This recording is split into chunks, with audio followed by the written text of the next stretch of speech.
जय श्री राधे कृष्णा। दोस्तों, आपका मेरे YouTube चैनल ज्ञान की गंगा में स्वागत है। अगर आप इस चैनल पर नए हैं तो चैनल को सब्सक्राइब कर बेल आइकन दबा लें, जिससे आपको हमारी सभी नोटिफिकेशन मिलती रहेगी। आइए अब हम श्रीमद् भागवत महात्म्य की कथा का रसपान करते हैं। कल के अध्याय में हमने जाना था कि सनत कुमार जी के द्वारा भगवत कथा अमृत के संचार से वहां उपस्थित सभी के हृदय में भक्ति का प्रादुर्भाव होता है। तभी भक्तवत्सल श्री भगवान अपना धाम छोड़कर भक्तों के बीच पधारते हैं। प्रभु के प्रकट होते ही चारों ओर जय हो की ध्वनि गूंजती है। तब नारद जी कहते हैं, सप्ताह श्रवण की मैंने यह बड़ी ही अलौकिक महिमा देखी है। सनकादि ने कहा, इस पर घोर कलयुग में सप्ताह श्रवण से सभी प्रकार के पाप नष्ट हो जाते हैं। इसी के संबंध में एक प्राचीन इतिहास सुनाते हैं कि किस प्रकार धुंधकारी ने अपने पिता आत्मदेव व माता धुंधुली को घर से निकाल दिया था। तभी उनका पुत्र गोकर्ण ने आकर उन्हें वैराग्य का उपदेश समझाया, जिसे समझकर आत्मदेव ने वन की यात्रा की। वह दिन रात भगवान की सेवा कर भगवान के दशम स्कंद का पाठ नियम पूर्वक करने से उनको भगवान श्री कृष्णचंद्र की प्राप्ति होती है। इसके आगे की कथा हम आज के अध्याय में श्रवण करेंगे। अध्याय 5, धुंधकारी को प्रेत योनि की प्राप्ति और उससे उद्धार। ओम नमो भगवते वासुदेवाय नमः। ओम श्री कृष्णाय नमः।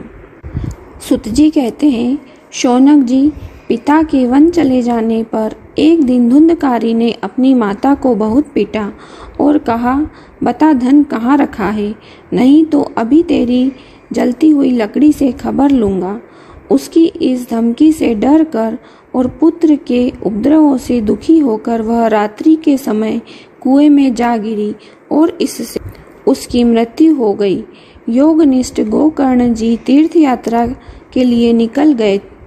उन्हें इस घटनाओं से कोई सुख या दुख नहीं होता था, क्योंकि उनका न कोई मित्र था न कोई शत्रु। धुंधकारी 5 वेश्याओं के साथ घर में रहने लगा। उनके लिए भोग सामग्री जुटाने की चिंता ने उसकी बुद्धि नष्ट कर दी और वह नाना प्रकार के अत्यंत क्रूर कर्म करने लगा। एक दिन उन कुलटाओं ने उससे बहुत से गहने मांगे। वह तो काम में अंधा हो रहा था। मौत की उसे कभी याद नहीं आती थी। बस उन्हें जुटाने के लिए वह घर से निकल पड़ा।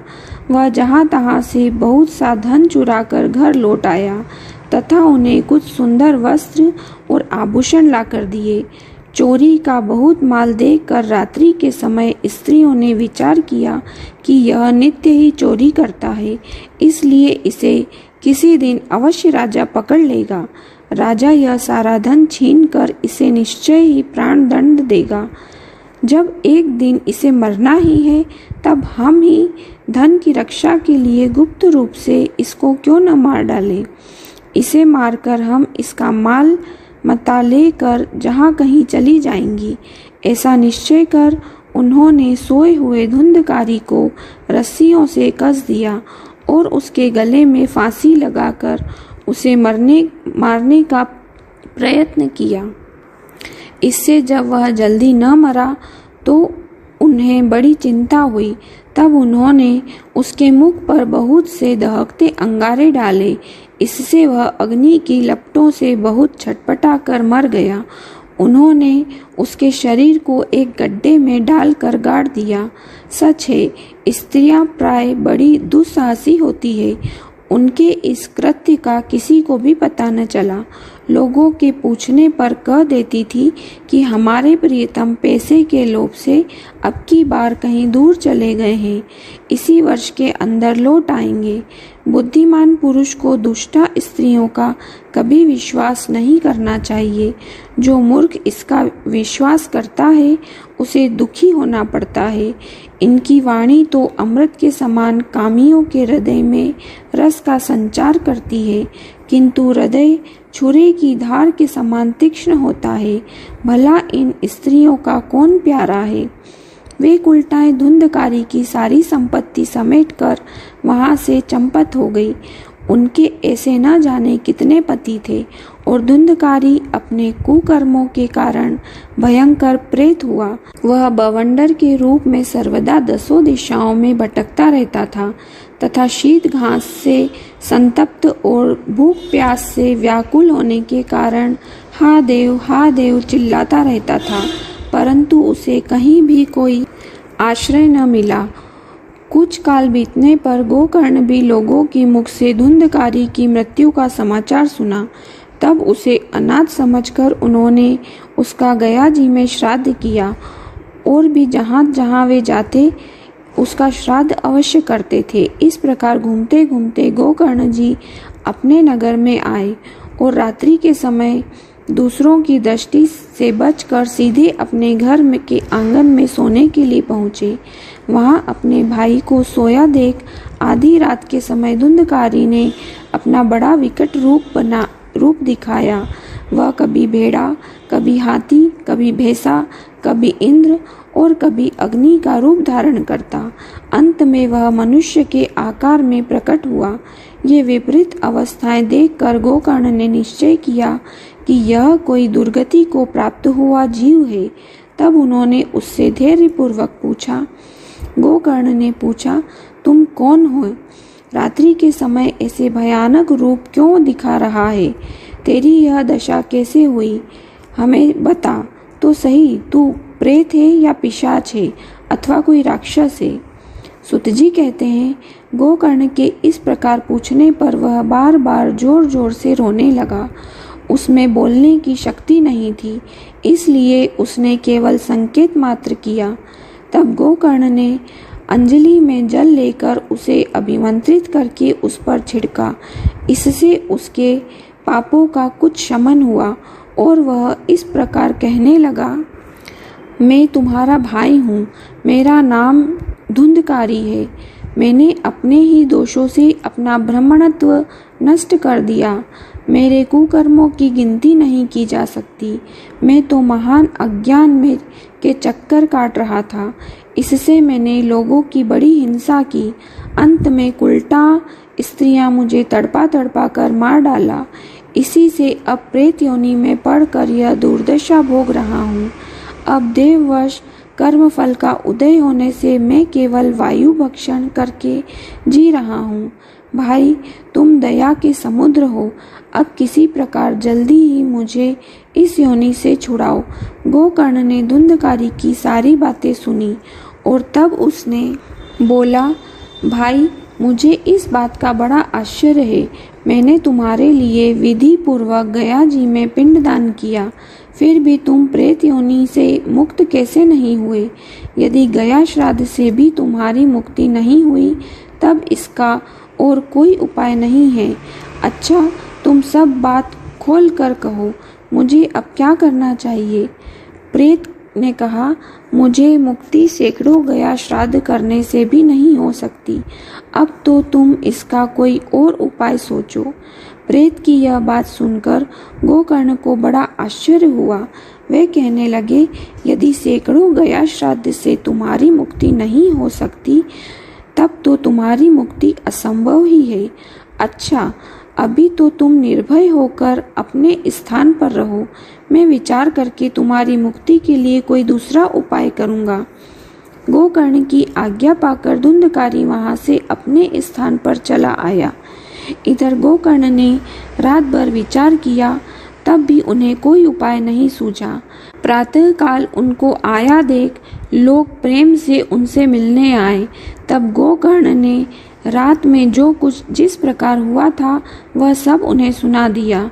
उनमें जो लोग विद्वान, योगनिष्ठ और ज्ञानी और वेदज्ञ थे, उन्होंने भी अनेकों शास्त्रों को उलट पुलट कर देखा, तो भी उनकी मुक्ति का कोई उपाय नहीं मिला। तब सबने यही निश्चय किया कि इस विषय में सूर्य नारायण जो आज्ञा करे वही करना चाहिए। अतः गोकर्ण ने अपने तपोबल से सूर्य की गति को रोक दिया।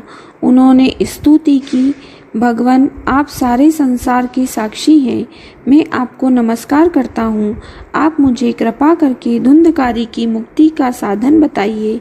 गोकर्ण की यह प्रार्थना सुनकर सूर्यदेव ने दूर से ही स्पष्ट शब्दों में कहा, श्रीमद् भागवत से मुक्ति हो सकती है, इसलिए तुम उसका सप्ताह पारायण करो। सूर्य का यह धर्ममय वचन वहां सभी ने सुना।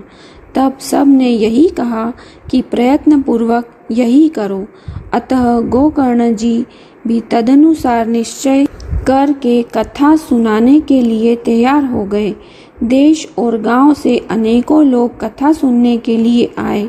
बहुत से लंगड़े, लूले, अंधे, बूढ़े और मंदबुद्धि पुरुष भी अपने पापों की निवृत्ति के उद्देश्य से वहां आ पहुंचे। इस प्रकार वहां इतनी भीड़ हो गई कि उसे देखकर देवताओं को भी आश्चर्य होता था। जब गोकर्ण जी व्यास गद्दी पर बैठकर कथा कहने लगे, तब वह प्रेत भी वहां आ पहुंचा और इधर उधर बैठने के लिए स्थान ढूंढने लगा। इतने में ही उसकी दृष्टि एक सीधे रखे हुए 7 गांठ के बांस पर पड़ी। उसके नीचे के छिद्र में घुसकर वह कथा सुनने के लिए बैठ गया। वायु रूप होने के कारण वह बाहर कहीं नहीं बैठ सकता था, इसलिए बांस में घुस गया। गोकर्ण जी ने एक वैष्णव ब्राह्मण को मुख्य श्रोता बनाया और प्रथम स्कंद से ही स्पष्ट स्वर में कथा सुनानी आरंभ कर दी। सायंकाल में जब कथा को विश्राम दिया गया, तब एक बड़ी विचित्र बात हुई। वहां सभासदों के देखते देखते उस बांस की एक गांठ तड़ तड़ शब्द करती फट गई। इसी प्रकार दूसरे दिन सायंकाल में दूसरी गांठ फटी और तीसरे दिन उसी समय तीसरी। इस प्रकार 7 दिनों में 7 गांठों को फोड़कर धुंधकारी 12 स्कंदों के सुनने से पवित्र होकर प्रेत योनि से मुक्त हो गया और दिव्य रूप धारण करके सबके सामने प्रकट हुआ। उसका मेघ के समान श्याम शरीर पीतांबर और तुलसी की मालाओं से सुशोभित था तथा सिर पर मनोहर मुकुट और कानों में कमनीय कुंडल झिलमिला रहे थे। उसने तुरंत अपने भाई गोकर्ण को प्रणाम करके कहा, भाई, तुमने कृपा करके मुझे प्रेत योनि की यातनाओं से मुक्त कर दिया। यह प्रेत पीड़ा का नाश करने वाली श्रीमद् भागवत की कथा धन्य है तथा श्री कृष्णचंद्र के धाम की प्राप्ति करने वाला इसका सप्ताह पारायण भी धन्य है। जब सप्ताह श्रवण योग लगता है, तब सब पाप थर्रा उठते हैं कि अब यह भागवत की कथा जल्द ही हमारा अंत कर देगी। जिस प्रकार आग गीली, सूखी, छोटी बड़ी सभी तरह की लकड़ियों को जला डालती है, उसी प्रकार यह सप्ताह श्रवण मन, वचन और कर्म द्वारा किए हुए नए, पुराने, छोटे बड़े सभी प्रकार के पापों को भस्म कर देता है। विद्वानों ने देवताओं की सभा में कहा है कि जो लोग इस भारतवर्ष में श्रीमद् भागवत की कथा नहीं सुनते, उनका जन्म वृथा ही है। भला मोह पूर्वक लालन पालन करके यदि इस अनित्य शरीर को हष्ट पुष्ट और बलवान भी बना लिया, तो भी श्रीमद् भागवत की कथा सुने बिना इससे क्या लाभ हुआ। अस्थियां ही इस शरीर के आधार स्तंभ है। नस, नाड़ी, रूप, रस्सियों से यह बंधा हुआ, ऊपर से इस पर मांस और रक्त थोपकर इसे चर्म से मढ़ दिया गया है।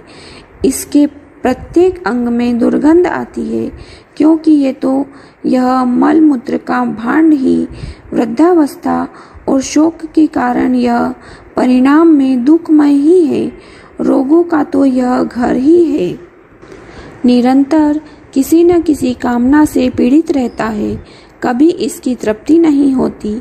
इसे धारण किए रहना भी एक भार ही है।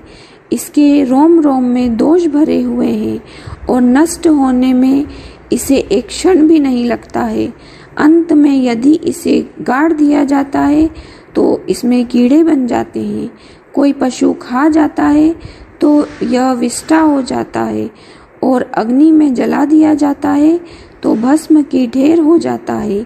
ये तीनों ही इसकी गतियां बताई गई है। ऐसे अस्थिर शरीर से मनुष्य अविनाशी फल देने वाला काम क्यों नहीं बना लेता? जो अन्न प्रातःकाल पकाया जाता है वह सायंकाल तक बिगड़ जाता है, फिर उसी के रस से पुष्ट हुए शरीर की नित्यता कैसी? इस लोक में सप्ताह श्रवण करने से भगवान की शीघ्र प्राप्ति हो सकती है। अतः सब प्रकार के दोषों की निवृत्ति के लिए एकमात्र वही साधन है।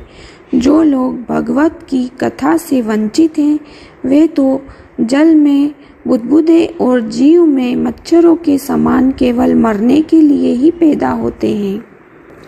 भला जिसके प्रभाव से जड़ और सूखे हुए बांस की गांठें फट सकती है, उस भागवत कथा का श्रवण करने से चित्त की गांठों का खुल जाना कौन सी बड़ी बात है।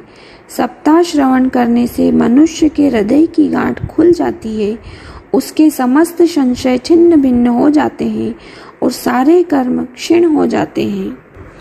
ये भगवत कथा रूप तीर्थ संसार के कीचड़ को धोने में बड़ा ही पटु है। विद्वानों का कथन है कि जब यह हृदय में स्थित हो जाता है तब मनुष्य की मुक्ति निश्चित ही समझनी चाहिए। जिस समय धुंधकारी ये सब बातें कह रहा था, जिसके लिए वैकुंठवासी पार्षदों के सहित एक विमान उतरा, उससे सब और मंडलाकार प्रकाश फैल रहा था। सब लोगों ने सामने ही धुंधकारी उस विमान पर चढ़ गया। तब उस विमान पर आए हुए पार्षदों को देखकर उनसे गोकर्ण ने यह बात कही। गोकर्ण ने पूछा, भगवान के प्रिय पार्षदों, यहाँ तो हमारे अनेकों शुद्ध हृदय श्रोतागण हैं, उन सब के लिए आप लोग एक साथ बहुत से विमान क्यों नहीं लाए? हम देखते हैं कि यहाँ सभी ने समान रूप से कथा सुनी है, फिर फल में इस प्रकार का भेद क्यों हुआ, यह बताइए। भगवान के सेवकों ने कहा, हे मानद, इस फल भेद का कारण इसके श्रवण का भेद है। यह ठीक है कि श्रवण तो सबने समान रूप से ही किया है, किंतु इसके जैसा मनन नहीं किया। इससे एक साथ भजन करने पर भी उसके फल में भेद रहा। इस प्रेत ने 7 दिनों तक निराहार रहकर श्रवण किया था तथा सुने हुए विषय का स्थिर चित्त से यह खूब मनन और नित्यासन भी करता रहता था। जो ज्ञान दृढ़ नहीं होता वह व्यर्थ हो जाता है। इसी प्रकार ध्यान न देने से, श्रवण का निसंदेह से, मन का और चित्त के इधर उधर भटकते रहने से जप का भी कोई फल नहीं होता। वैष्णवहीन देश, अपात्र को कराया हुआ श्राद्ध का भोजन, अश्रोत्रिय को दिया हुआ दान एवं आचारहीन कुल, इन सब का नाश हो जाता है। गुरु वचनों में विश्वास, दीनता का भाव, मन के दोषों पर विजय और कथा में चित्त की एकाग्रता इत्यादि नियमों का यदि पालन किया जाए तो श्रवण का यथार्थ फल मिलता है। यदि ये श्रोता फिर से श्रीमद् भगवत की कथा सुने तो निश्चय ही सबको वैकुंठ की प्राप्ति होगी। और गोकर्ण जी, आपको तो भगवान स्वयं आकर वो लोग धाम ले जाएंगे। यूं कहकर वे सब पार्षद हरि कीर्तन करते हुए वैकुंठ लोक को चले गए। श्रावण मास में गोकर्ण जी ने फिर उसी प्रकार सप्ताह क्रम से कथा कही और उन श्रोताओं ने उसे फिर सुना। नारद जी, इस कथा की समाप्ति पर जो कुछ हुआ वह सुनिए। वहां भक्तों से भरे हुए विमानों के साथ भगवान प्रकट हुए। सब ओर से खूब जय जयकार हुआ और नमस्कार की ध्वनियां होने लगी।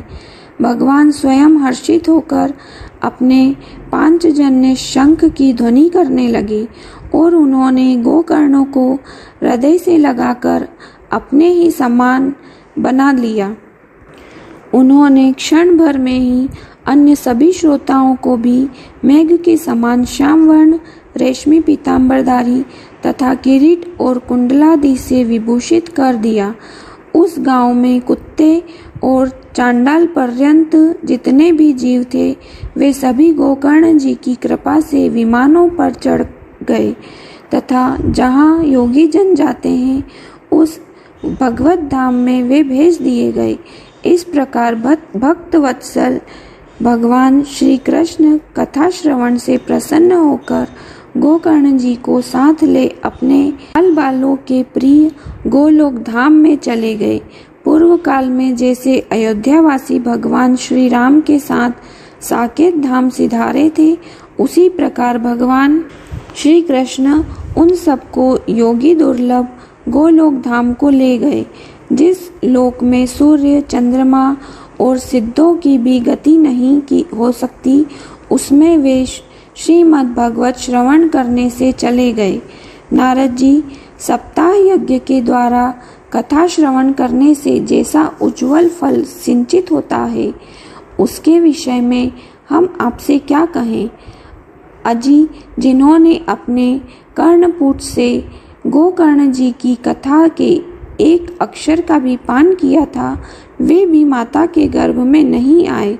जिस गति को लोग वायु, जल या पत्ते खाकर शरीर सुखाने से, बहुत काल तक घोर तपस्या करने से और योगाभ्यास से भी नहीं पा सकते, उसे वे सप्ताह श्रवण से सहज में ही प्राप्त कर लेते हैं।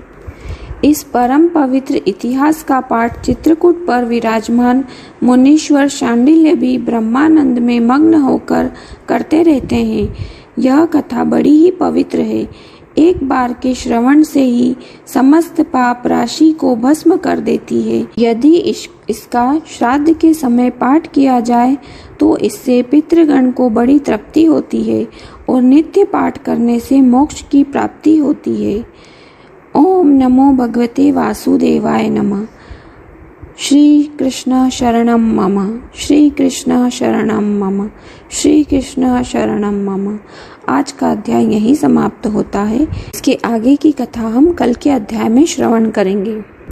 अगर आपको मेरी ये वीडियो पसंद आई हो और आपने भी भागवत कथा के रस में डूबकर भक्ति में गोते लगाए हो तो कमेंट बॉक्स में ओम नमो भगवते वासुदेवाय नमः जरूर